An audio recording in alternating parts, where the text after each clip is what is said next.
परिस्थितियां जब सबसे बुरी होती हैं तब भी ईश्वर हमारे लिए कुछ ना कुछ भला ही सोच रहे होते हैं।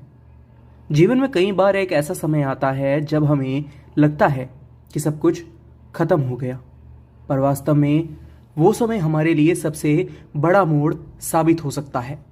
आज की इस साखी से हम यही सीखने की कोशिश करेंगे। एक बार एक अमीर व्यक्ति एक दिन की छुट्टी के दौरान अपनी नाव लेकर अकेले ही समुद्र की सैर करने के लिए निकल पड़ा। समुद्र में कुछ दूर जाने के बाद अचानक एक भयंकर तूफान आ गया। तूफान इतना जबरदस्त था कि उसकी नाव पूरी तरह से टूट फूट गई।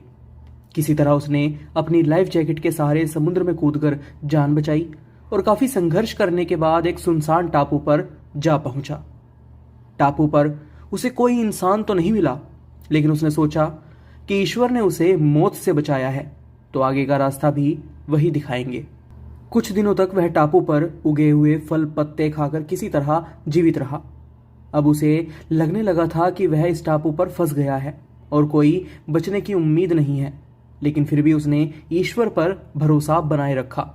उसने सोचा कि इस अनजान टापू पर उसे कुछ और दिन गुजारने पड़ सकते हैं, इसलिए उसने लकड़ी और पत्तों से एक झोपड़ी बनाने का निश्चय किया।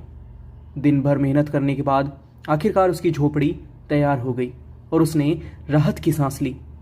अब उसे कहीं सुरक्षित सोने की जगह मिल गई थी। लेकिन जैसे ही वह अपनी नई झोपड़ी को देखकर संतोष की भावना में डूबा हुआ था, अचानक मौसम फिर से बदला। बिजली कड़कने लगी और देखते ही देखते एक बिजली उसकी झोपड़ी पर आ गिरी। उसकी सारी मेहनत और आशा उस जलती हुई झोपड़ी के साथ खत्म हो गई। यह देखकर वह व्यक्ति टूट सा गया। उसे लगा कि अब उसके पास जीने का कोई साधन नहीं बचा। निराश होकर उसने आसमान की तरफ देखा और ईश्वर से सवाल किया कि हे परमात्मा, यह तेरा कैसा न्याय है? मैंने हमेशा आप पर विश्वास रखा, कभी किसी का बुरा नहीं चाहा, फिर आपने मेरी झोपड़ी क्यों जला दी? पहले तो मुझे इस टापू पर फंसा दिया और अब जो एक कुछ दिन गुजारने के लिए मैंने एक झोपड़ी बनाई थी उसको भी जला डाला। वह व्यक्ति अपनी हताशा में रोने लगा, यह सोचते हुए कि अब उसके पास कोई उम्मीद नहीं बची है। तभी अचानक समुद्र के किनारे पर एक नाव आकर रुकी। उसमें से दो व्यक्ति बाहर आए और बोले कि हम तुम्हें बचाने आए हैं। हमने दूर से इस वीरान टापू पर जलती हुई झोपड़ी देखी और समझा कि कोई मुसीबत में है।